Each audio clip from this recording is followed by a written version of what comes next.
após semanas de tensão, a Rússia atacou a Ucrânia nas primeiras horas da madrugada de hoje. Líderes mundiais condenaram a invasão e prometeram uma resposta firme contra a ofensiva militar de Moscou. O presidente da França, Emmanuel Macron, criticou a decisão do colega russo Vladimir Putin de invadir a Ucrânia nesta quinta-feira. No pronunciamento, o chefe de Estado francês prometeu uma resposta firme contra a ofensiva militar que chamou de ato de guerra. Les événements de cette nuit sont un tournant dans l'histoire de l'Europe. Os acontecimentos dessa madrugada são um ponto de virada na história da Europa e do nosso país. Terão consequências duradouras e profundas nas nossas vidas, terão consequências na geopolítica do nosso continente e estaremos unidos para responder. De notre continent. Et nous saurons ensemble y répondre. Em Londres, o primeiro-ministro britânico Boris Johnson ressaltou que os países ocidentais pretendem impor grandes sanções contra a economia da Rússia e chamou Putin de ditador. A Ucrânia é um país que por décadas desfrutou de liberdade, democracia e o direito de escolher seu próprio destino. Nós e o mundo não podemos permitir que essa liberdade seja simplesmente extinta. Não podemos e não vamos simplesmente desviar o olhar da situação. O presidente turco Recep Tayyip Erdogan disse que a invasão era um golpe contra a paz e a estabilidade regionais. A Turquia, que é membro da OTAN, é uma aliada próxima da Ucrânia, mas também está vinculada a Moscou por inúmeros acordos comerciais.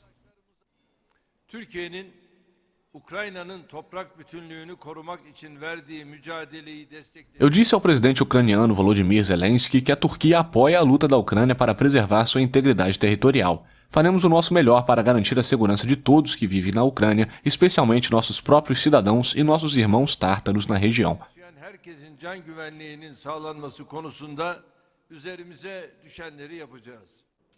Militares russos entraram nesta quinta-feira em território ucraniano após Putin ordenar a ação acusando a Ucrânia de um suposto genocídio nas repúblicas separatistas de Donetsk e Lugansk, ambas pró-Moscou.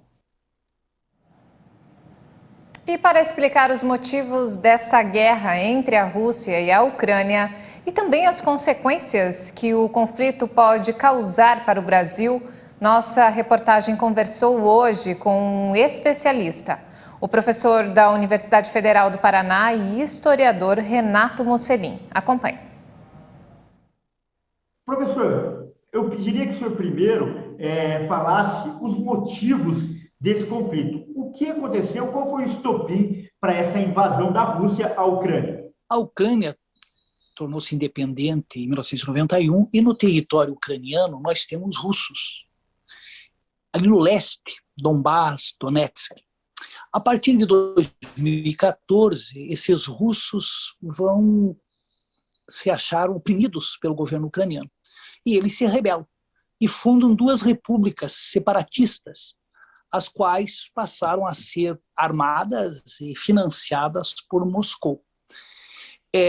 O presidente Putin, ele exige que a Ucrânia reconheça a anexação da Crimeia, também que obedeça aos acordos de Minsk, e ainda a promessa de que a Ucrânia não entraria para a OTAN. Correto. E a entrada na OTAN, o que representa? Qual que é a ameaça da Ucrânia entrar na OTAN para a Rússia? A OTAN, Organização do Tratado do Atlântico Norte, surgiu em 1949, ali no bojo da Guerra Fria, é uma aliança militar liderada pelos Estados Unidos. Então, veja, se a Ucrânia fizer parte da OTAN e, porventura, os russos ocuparem, invadirem ou realizarem qualquer agressão ao território ucraniano, é como se estivesse atingindo um país membro da OTAN. E todos se unem para repelir a invasão. Por exemplo, se o Putin resolve invadir a Lituânia, os Estados Unidos, Grã-Bretanha, a França poderão dar uma resposta militar a ele. Daí o temor do presidente da Rússia que a Ucrânia passe a fazer parte da Organização do Tratado do Atlântico Norte. E dentro desses pactos, tratados internacionais, qual é a posição do Brasil em relação a esse assunto? O Brasil é signatário da Carta das Nações Unidas. A Rússia feriu o direito internacional, pois a Ucrânia é um Estado soberano. Então, do ponto de vista diplomático, o Brasil deve condenar a invasão. Porém, o Brasil deve instigar os envolvidos para que tenhamos uma solução diplomática, para que tenhamos um cessar-fogo e um acordo venha por fim ao conflito. O Brasil não deve se envolver muito. Os reflexos desse conflito para o mundo e especialmente para o Brasil. Graves, graves. As bolsas estão caindo hoje, o preço do petróleo, a Rússia é um dos principais produtores, tem disparado, o fornecimento de gás ali para os países europeus vai ter os abalos, porque as sanções que esses países estão impondo à Rússia, a Rússia vai dar respostas. E veja que agora que o mundo está começando a sair da pandemia, a economia mundial está voltando a crescer, nós temos esse impacto que pode ser negativo, fazendo com que a recuperação econômica demore ainda mais e venha de uma forma bastante reduzida. E o grande temor é que haja uma escalada maior do conflito. A OTAN, já através de seus membros, tomou uma posição que não vai interferir, porque a Ucrânia não faz parte da OTAN. Porém, se porventura o Putin, digamos, invadir a Letônia ou Estônia, aí haverá intervenção das forças da OTAN. O grande problema é que a Rússia herdou o arsenal nuclear da antiga União Soviética. Uma intervenção, digamos, liderada pelos Estados Unidos, não será uma intervenção como no Afeganistão ou no Iraque. As consequências serão imprevisíveis e a gente espera que o bom senso venha a imperar. E mudando de assunto, a cidade de Petrópolis já contabiliza 204 mortos. O desastre já supera aquele que era considerado o mais trágico da história do município, ocorrido em 1988. 171 pessoas morreram naquela ocasião. Ao todo, 188 corpos já foram identificados e as buscas por 51 desaparecidos continuam. E olha só, o lucro líquido da Petrobras atingiu mais de 106 bilhões de reais no ano passado, um aumento de 1.400% em relação aos pouco mais de 7 bilhões de reais em 2020.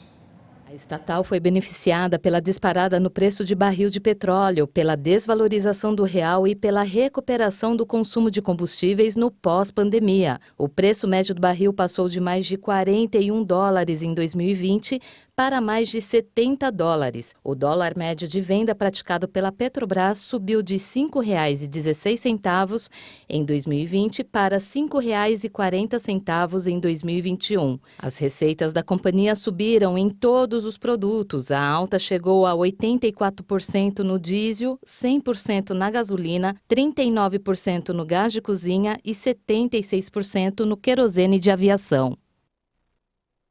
E antes de encerrar, a Suíça desenvolveu um robô que pode preparar um fondue tradicional usando vinho e queijo e será apresentado pela primeira vez na Feira Internacional de Agricultura de Paris no próximo dia 26. Acompanhe. Desenvolvido pela startup Workshop 4.0 em Sierre, na Suíça, o robô batizado de Buebut retira a crosta de um bloco de queijo e rala em uma panela. Em seguida, despeja o vinho no recipiente, aquece, mexe, tempera a mistura e mergulha pedaços de pão e espetos no fondue. Temos algo aqui que nunca foi feito nessa escala. Tudo foi inventado, o que gerou um verdadeiro desafio, disse o gerente de projeto Ludovic Aymon, que explicou que levou quase 9 meses para criar as peças e codificar o programa do robô. O robô não é totalmente autônomo e o operador precisa intervir em algum momento para interromper o processo de mistura e não cozinhar demais. A ideia do projeto era mostrar que a Suíça pode estar próxima de sua tradição, mas também de tecnologia, disse Nicolas Fontaine, cofundador e CEO da Workshop 4.0.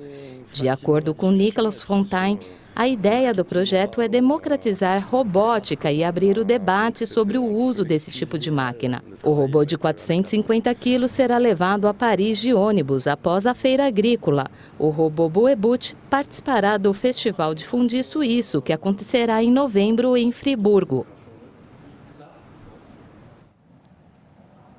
Que bacana esse robô, hein? Vai facilitar a vida da mulherada na cozinha.